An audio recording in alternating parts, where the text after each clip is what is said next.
Welcome back.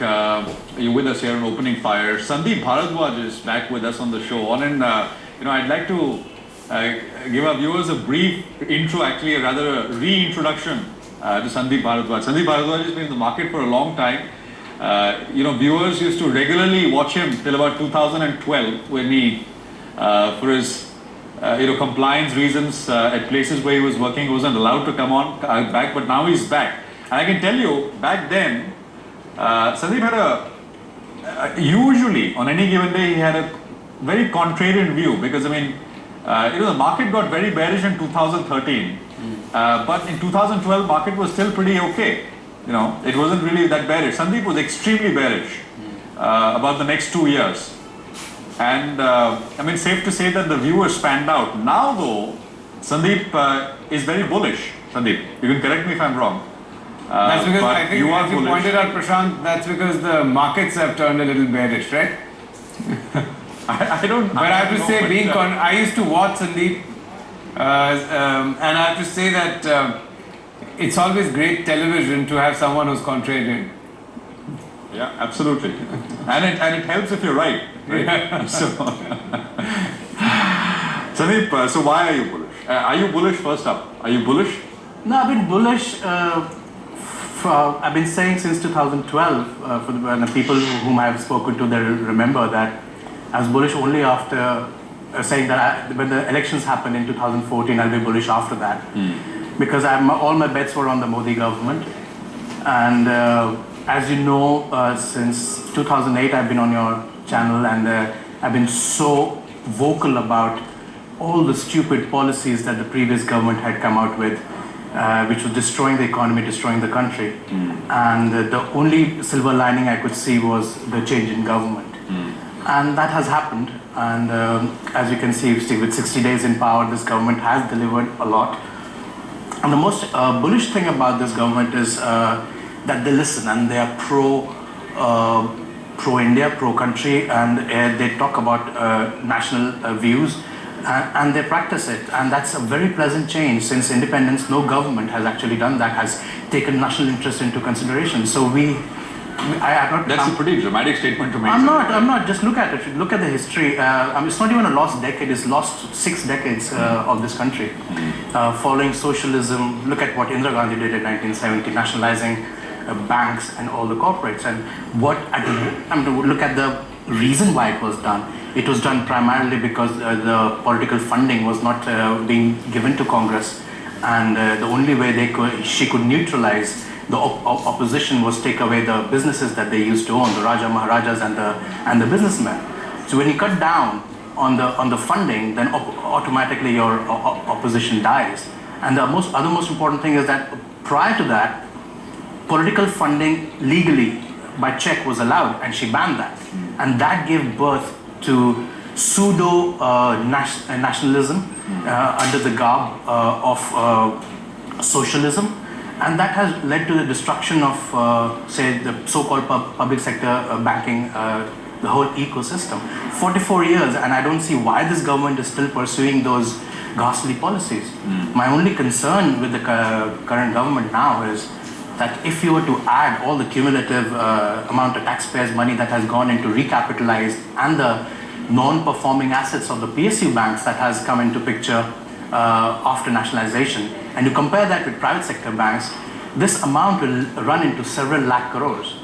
Now, the present government is talking about still retaining 51%, which I'm okay with all the policies, but personally, in my opinion, this should be done away with. Government should let go maybe 0 to 26% and let private parties come and run the banks, because the corruption is so deep-rooted in the PSU banking sector.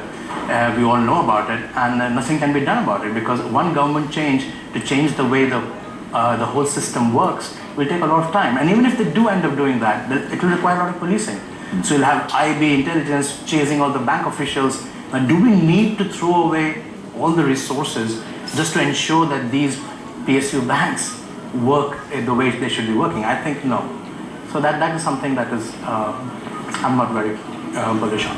Sandeep, you said that you have been against since 2008 against the stupid policies that the UP was following. So are you unhappy with the fact that the same stupid policy, or virtually the same stupid budget, according to your words, has been reproduced? No, budget is not stupid. I think it's very pragmatic. Come to think of it, with with just a month in power, and the government has taken decisions very sensibly. The expectation was very high. Could you highlight some of those decisions, Sandeep? Beg your pardon? Could you highlight some of those decisions you were saying which the government has taken? I mean, Seems to be aspect, escaping most other commentators, so it would be useful for our viewers to get that from you. I think if you take every policy, the only thing that is not clear about is the retro tax, but the FEB has said that he'll take a look at it. So, and we need to give them some time. I think we should be making it or taking. Actually, there is some clarity on the retro tax. There is retro tax on mutual funds, debt mutual funds. Yes, I mean the tax arbitrage has been done away with. And it's a retrospective tax on anyone who's invested in the last 1 year or more. That is a clarity on the retro tax, Sandeep. No, I was focusing more on the Vodafone tax issue. And I understood that. I think market players and everyone expected that amendment to come through. And removed. All that has happened is a CBDT committee has been put in place, the very same CBDT which recommended the retrospective tax. Yeah, but the decision is still pending. So I think the biggest confidence booster will be to scrap all these. Okay, let's go to subsidies.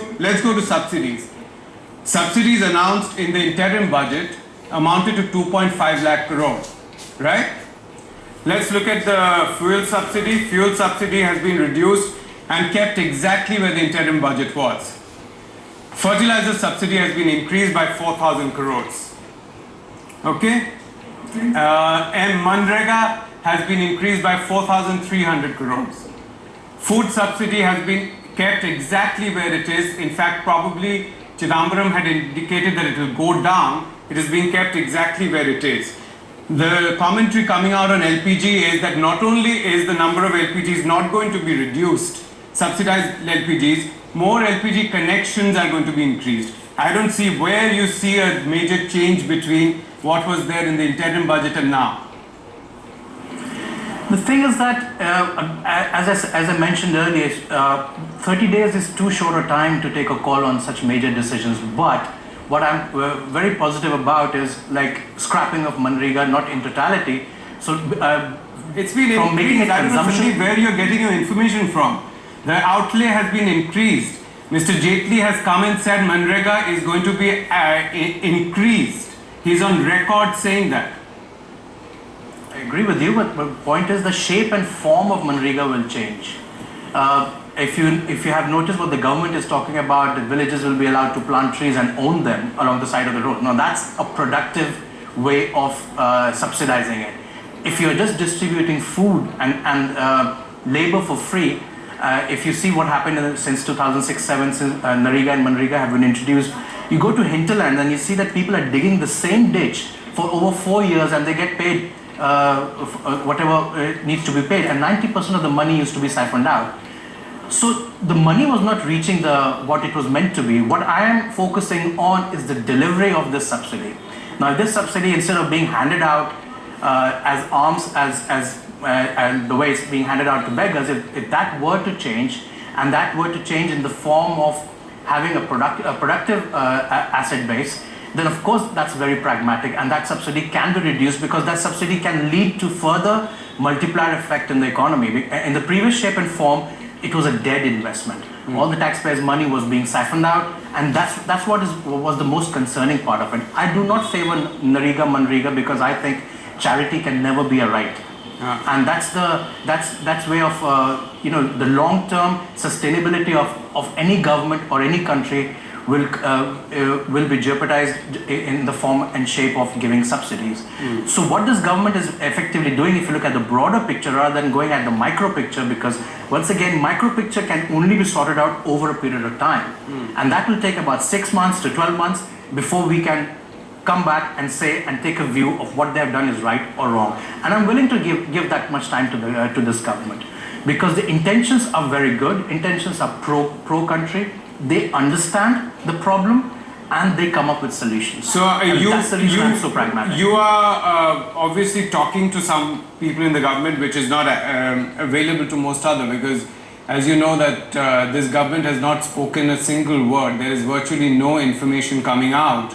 But it's good that you're giving us some information which most others do not have, because you said that the government is listening. The government, in fact, if you look at some of the news reports coming out, some of the even the magazines and journals which were seen to be extremely pro Modi government, like you, they're saying that there's a complete blackout on all kinds of information right now. So you're getting us information. It's great that you're giving us that information on air. I think that's the way it should be. The government believes in doing rather than talking, which we have seen in the last 10 years. There was a lot of talk and hot air. So the delivery aspect of it, within the last 60 days, you'd have seen that a lot of things have started changing.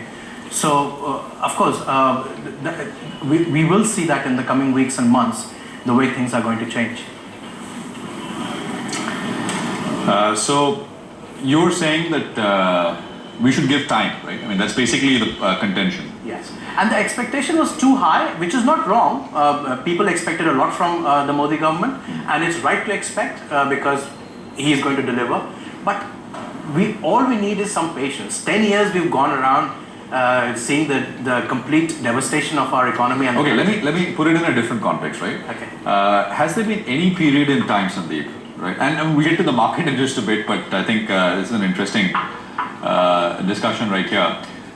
Has there been any point since independence where net worth of anybody, you pick up anybody in the country, has gone up the way it has over the last 10 years? I'm giving you a very simple example. We can forget about the fiscal deficit, forget about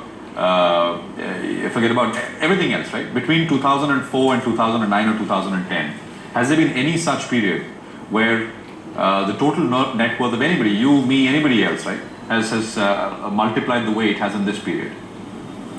To answer your question, no. Last 10 years we've seen the multiplication of net worth, but you need to see, you can't see 10 years in isolation. You have to see what happened before those 10 years. This NDA government again was in power, and look at the policies that they formulated in those 5 years. Those were game-changing policies that this country saw, and the impact and the benefit of those policies percolated down to in the economy after 2004, which the UPA government took the credit of. Now, in the last 10 years, my question to you is, can you name 3 policies which were country-friendly or economic-friendly by the previous government? I think you'll struggle to name even one policy. So the impact, we saw that continuing up to 2007, 2008 of the policies of the Vajpayee government. So yes, the last 10 years in isolation, if you were to say that, you're absolutely right with what happened. So by that logic, what we're going to see over the next 5 years is a result of what the UP has done, right, Sandeep? UPA, yes, you will see you will be already seeing that. Look at the PSU. No, so banks. whatever growth improvement we'll see, Yeah. that's thanks to UPA and its policies, and not what this government will do. The growth improvements, no, because if you look at the actions of the UPA government, they were completely destructive in nature. Now, it's a large. You have to compare our economy to a very large oil tanker. Now, if the oil tanker has to take a U-turn, it cannot reverse like a car and take a U-turn. It takes a while for the tanker to move around. So we are in the stages of stopping all the ill deeds of the previous government, rectifying those deeds, give it about 12 to 18 months, then you'll start seeing the impact of the better decisions coming on after 12 months. Anywhere between 12 to 24 months. Let me ask you this. Are you basing a lot of the optimism on essentially what happened when the NDA was in power last at the center? Or are you looking at, say, what's happened in Gujarat and things like that? Where is the optimism coming from, Sandeep? My optimism is coming more from the macro aspect and the issues that this government is addressing. You need to look at our internal security, our relationship with the neighbors. You see, if you go to, say, places like Jharkhand or Chhattisgarh, where Naxalism is at its peak, now, this is a statement of the ex-chief of Border Security Force, the Director General. They used to catch hold of Naxalites, and they used to receive calls from Home Ministry, that is in the previous government, to let go, to release these Naxalites. So the previous government was more driven towards... How do you know this? He's made a public statement, and I know him personally too. Who's made the public statement? His name is Mr. Prakash Singh. So you can he's made that statement on television. So you see, the government was never, everything was more bent towards communism, region, how you want to put it. So take the example of Nepal, for example. Or for that. Okay, so your basic thing is you have a strong, you believe in a certain political ideology, right? I mean, that's essentially where you're coming from. That's misplaced. That's not ideology. It's for any nation to prosper, your borders need to be secure. You can't have half of Bangladeshis living in this country and taking away all the facilities that it's meant for the government, for this country. I mean, look at, say, for example, US. You think they allow immigration to this extent? No, because your basic social infrastructure falls apart. So if you secure your borders, you look at the macro issues, look at WTO, what has happened. India has put up a stand. Now, the US government and all the Western powers are pushing towards implementation of that Bali agreement. But why India has denied? Because the food prices. But Sandeep, that position of the WTO was the position of the last government as well, by the way. It goes to show how much national interest they had in mind.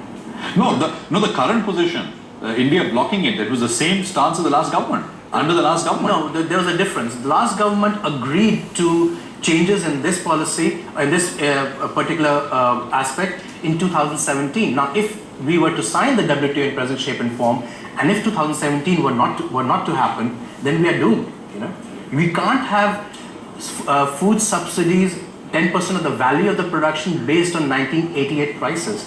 There's been an average of about 8% inflation since then.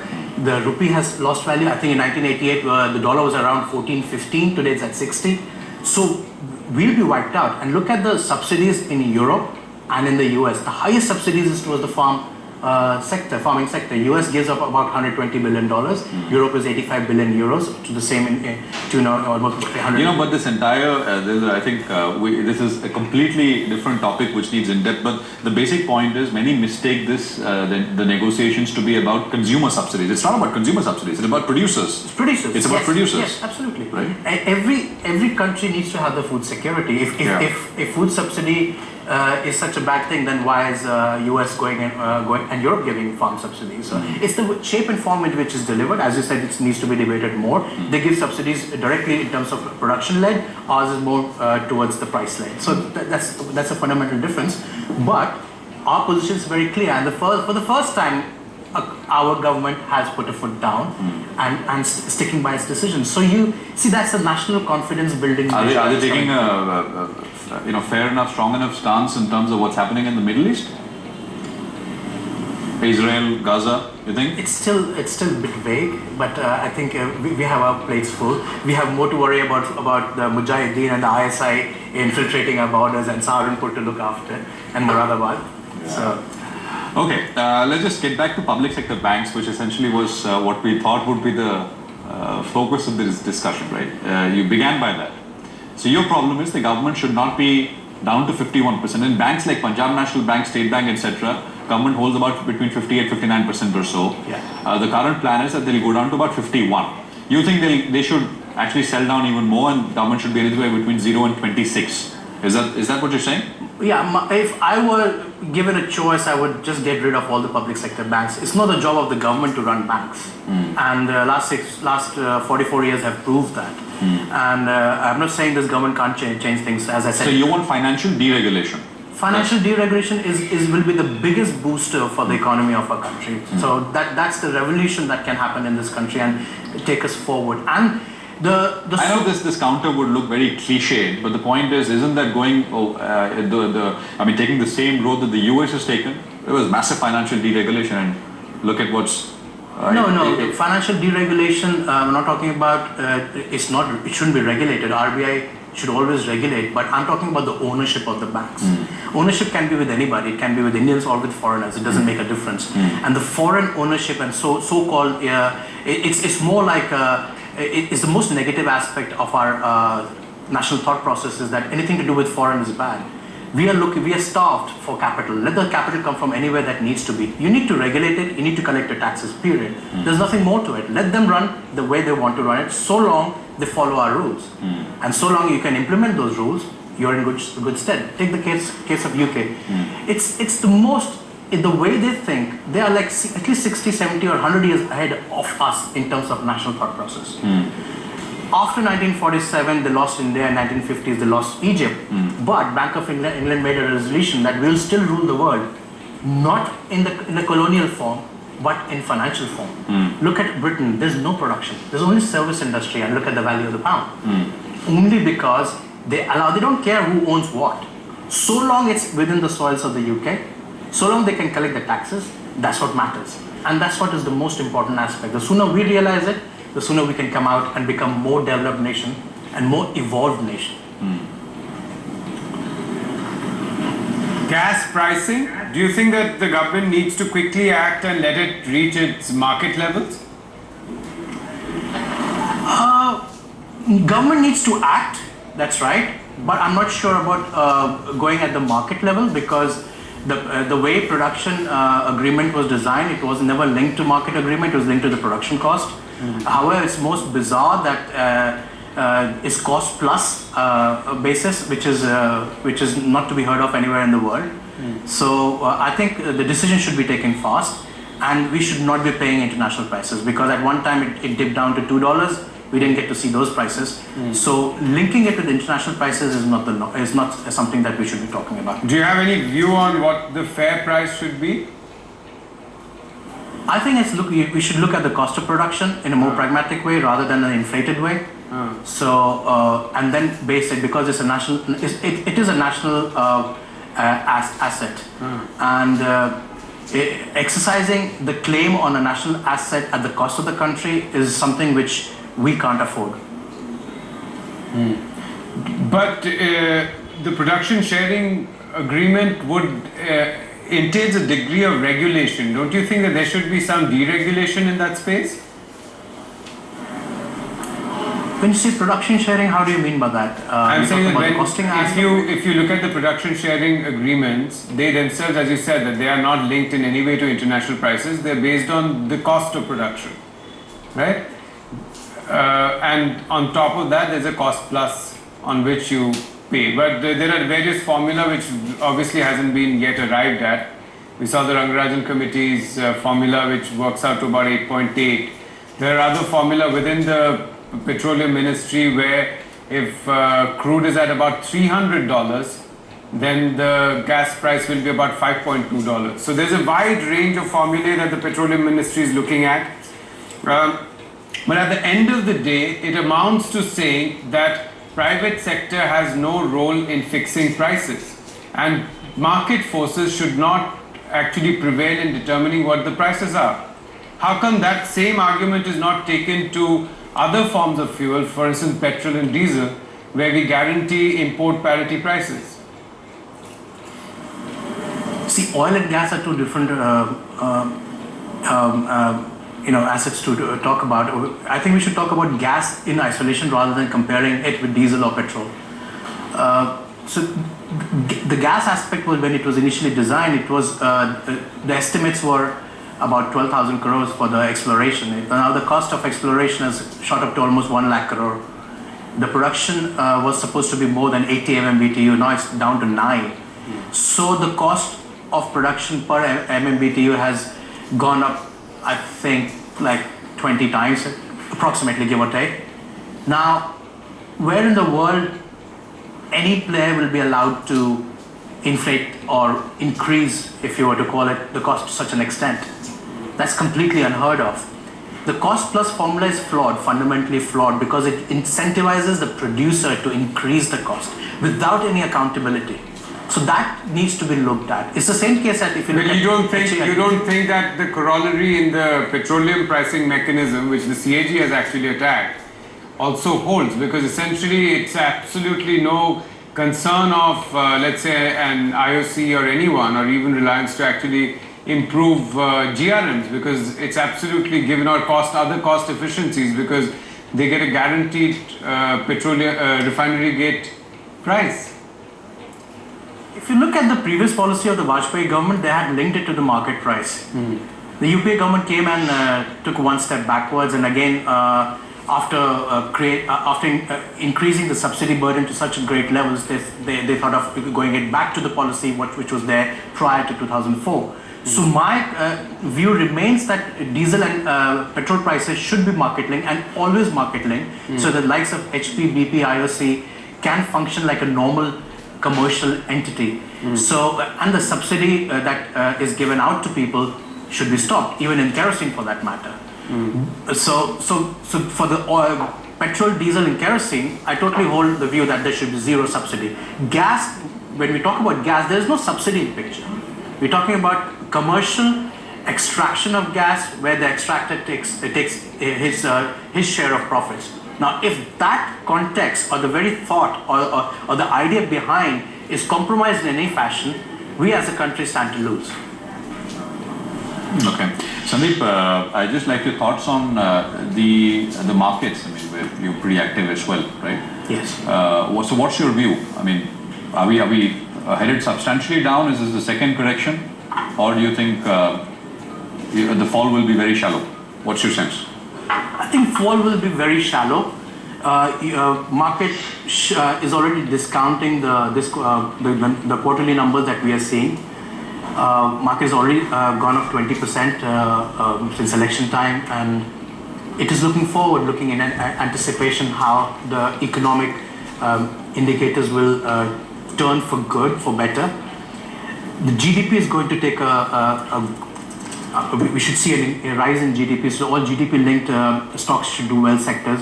I'm very positive on markets. I think 7420 levels should hold, and we should continue to see new highs with consolidation in the sideways pattern. So I don't see a major sell-off in the offing, unless some drastic or some blunder is committed by the government where we lose all the confidence. But I would give that probability to less than 2% or something. Then that's the confidence level I have in this government. Okay, got that. Sandeep, it's a pleasure. Thanks very much for coming on. Good talking to you. Thank you. And hope to have you back soon. Thank you. Let's take a break. We're back in 2. Vibrant Digital reported